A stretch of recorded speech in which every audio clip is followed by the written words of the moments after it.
Are you acting or are you for real? My nephew died. You can Google. We're not doing that. My nephew is dead. dead. My blood nephew is dead. But You're feel- talking about acting. No, you feel acting my- about my nephew is dead, bitch. You know what? Hi everyone, welcome back to my channel. Let's talk about the Real Housewives of Atlanta episode 3 right now. It starts with Sheree, Marlo and Sanya. Sheree is organizing a brunch for the three of them, and honestly the food is looking great. And they talk about bravocon. Apparently they just came back from there and it was a lot happened there, and Marlo is really quick to talk about the shade that Mama Joyce gave Kenzie here. And all I can say is that Marlo loves it when Kenzie is in trouble. It's crazy. I don't understand the obsession. And at this point, I feel like Mama Joyce have not learned. I'm really looking at Mama Joyce side eye, like her grandkids are going to see this. I think this is a problem. She needs to stop talking so negatively about Todd. And it's not even the truth, right? Like, Todd is a hardworking man. He makes his own money. I don't understand why she's doing this, honestly, but she's gonna have to stop. I don't know why Kandi don't seriously take her mom aside and talk to her. She probably did it, but it's not working. But something needs to change. Next scene, we have Drew and her husband. They are going on a date, and I like the activity that they have, that they're doing. They're trying different things, and Drew at first was like my nail, but you know, she was able to do what she has to do. And then they discussed her music career. They came up with a CD together, like a song. And it's funny how Drew is the one singing on it, but her husband still appears. I'm like, this guy, he likes attention, y'all. I really feel like he likes attention, but it seems like she likes it that way. And she's saying that she's proud of the numbers that the song did, but that if they promote it more, it could really be a hit. But her husband, it seems like he's not really into it anymore, and she is sad about it because she's saying that the music really has been bringing them together. So she actually wants to continue working with him that way. And I'm like, okay, that's interesting to know. So far so good though. It's been good seeing them going on dates and seems to have like a very good relationship. Next scene, we see Kenya with her assistant. People are pissing Kenya off. And then Monyetta is calling her, and Kenya tells her that she has something going on, like where she's gonna be dancing, I think, and she needs Monyetta to help her with choreographing the dance. And apparently Monyetta is really good at it. She's actually working on a choreography for her friend's wedding. So yeah, she accepts it. She's really excited. They both are excited. Good for them. Next, we see Miss Kenzie with Don Juan. I like the look on Kenzie. She's looking very, very nice. And they're talking about everything that's on her plate. And that list is really long. And then the producer are being shady because they're saying that on top of that entire list, she still has to work on Todd's project. And I'm like, why are you putting Todd's project like this is the next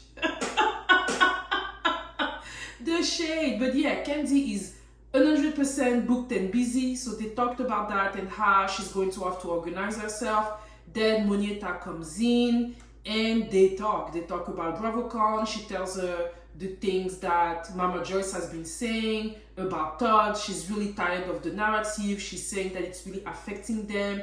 Apparently it is Todd's daughter that even sent her a video of what Mama Joyce said. I probably would have picked anyone that had a decent job. It's a mess. I mean, it's a mess. Mama Joyce at this point needs to stop doing that. This man shares 2 children with a daughter. Her daughter seems very happy. I don't understand why she keeps on digging on that. She gave me the vibe of like African parents that whenever they decide that this is what's going on, it is it, and they will never change their mind. But I think that Kenzie is going to have to maybe stop Mama Joyce from being on TV because this is her emo. That's what she does. And I think that at this point it's getting extremely hurtful and disrespectful. So yeah, I hope that Kandi is going to be able to work on that. Next, we have Drew with her husband. They are hosting her husband, newly found cousin Courtney, who is also Sheree's friend and who is also Kenzie's nemesis. So they're preparing everything, and then she got a call from Candiace from the Real Housewives of Potomac, who has been touring and is inviting her to come and sing a song with her because Shamari DeVoe, who was supposed to sing, said that she don't want to do it no more. And I was like, okay, that's really, really nice. So Drew is really excited, and she thinks that this is going to be an opportunity to revive a music career. So her and her husband are really excited. Then Courtney comes in with a baby daddy. I don't know if they were married before, but they're not in a relationship anymore. And he's giving us some background on the man then, and that man is fine. He was very good looking. Like when we first saw him like arriving, I was like, okay, he's good looking, you know, just a good looking regular black man. But when she showed the picture of him when he was young, wow, he actually looked very familiar to me. I think I've probably seen him in some movies. That man is a fine piece of chocolate, okay? And she's showing the daughter that they have together. She said that they have a 24-year-old. Her daughter looks just like Courtney. She was like copy-paste, very beautiful girl. So yeah, they're having a good time. Drew and her husband, they're hosting them really, really nice. And Drew is so excited about everything that she's saying, oh, let me call Kenzie to invite her. And I'm like, girl, this girl is so shady. So now she's inviting Kenzie. She's calling Kenzie FaceTime. So she doesn't even want to call her like normal call. It has to be a FaceTime so that Kenzie can see that she's with Courtney. And Kenzie's like, what the fuck are you doing? And I'm like, yes, Kenzie is right to do that because they're playing her. And now she's acting like, oh, you know, it's nothing. I'm not trying to be shady. I wasn't there. I'm like, production had to have told you what's going on. Your husband was there. He probably told you what's going on. And no way you didn't know. I think she's just being shady or whatever. But when she showed them to Kenzie say hi, they say hi. The hi that Courtney gave, I was like, girl, didn't you fight 2 days ago?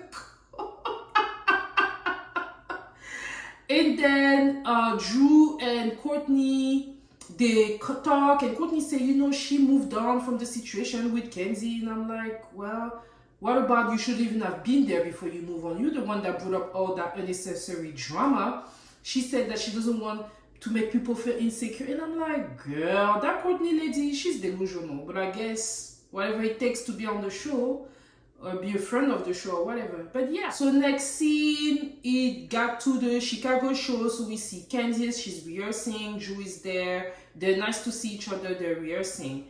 Then the actual time for the show comes in. We see the lady coming. Everybody is there but Sheree. Sheree said she ain't got time for that. Sheree is not in good term with Drew, so she chose to pass. So they all come. Courtney comes in and Kenzie's like, huh. Marlo comes in and they're all like, huh. You know, they're not really paying them attention like that. And then Kenzie's coming and she's giving Beyonce vibe from Single Ladies Time. That's the vibe she's giving me. She's looking beautiful. The music sounds really, really nice too. So Drew comes in and they first sing and they keep on saying, I'm gonna love me all the way. But then they keep on saying that over and over and over again. Here. I'm gonna be right here. I'm gonna love me all the way. I'm gonna love me all the way. And they sing for like maybe like 40 seconds or 30 seconds. And that was it. So the ladies were loving it. You know, they've been waiting for that. And they're like, that's it? Kenya Moore is like, that's it. Everybody's like, that's it. And I'm like, yeah, like, why didn't you give her a full song?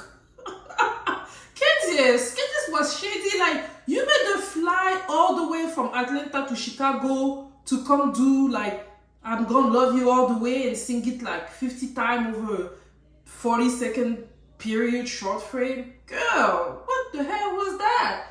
I mean, it was nice, but obviously the ladies wanted more. And of course, Kenya Moore mentioned it and everything. But Drew is proud of herself. Her husband has flowers for her. They're celebrating. They're happy. And I'm like, I'm happy that you're happy, but you could have given them an entire song. And even Sanya is shading her, talking about, girl, I ran longer than you said. And I was like, production being shady, taking notes from the Real Housewives of Potomac producer. They're showing the time that it took Sanya to complete a 400-meter and the time that it took Drew to sing. Then all the ladies are meeting backstage and it is the time for all of them to talk. So it starts with Drew and Sanya. Sanya tells Drew that she thought that they were in good terms, but she felt like she was shading her. They go back and forth from stuff from last season. Whatever, y'all move on. Drew said that because she came, she feels like it's an olive branch, so they're moving on. Then Marlo is going back and forth with Monyetta, who is saying, you need to stop talking about me. You know what I mean? Don't be mean about me. I don't have a problem with you. I was like, okay, Monyetta. I feel like Monyetta was very serious. I haven't really heard her talk, but I felt like she was really serious. And Marlo was like, okay, girl, whatever, right? Then Sanya brings in the fact that whenever she talked to Courtney, Courtney said, We went to some event and she brought the ghetto out, or the hood out. The crowd? Ghetto?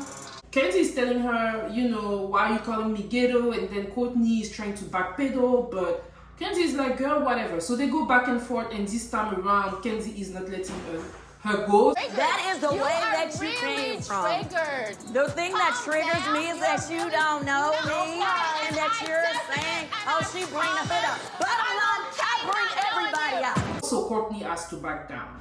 And Drew brings up the shooting that happened at Kenzie's restaurant, but Kenzie is not trying to talk about that, which I understood. Somebody was hurt. This is a difficult situation. It's not like she's the one that shoots somebody, and it happened at her business, which is her lifeline. Her money is invested. What do y'all want her to say? Like, I don't understand.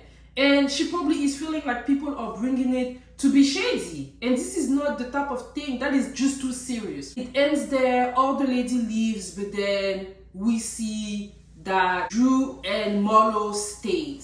So Marlo is not happy with Drew because when Drew brings up she feels that when Drew brings up the shooting, she's not talking about it more than necessary.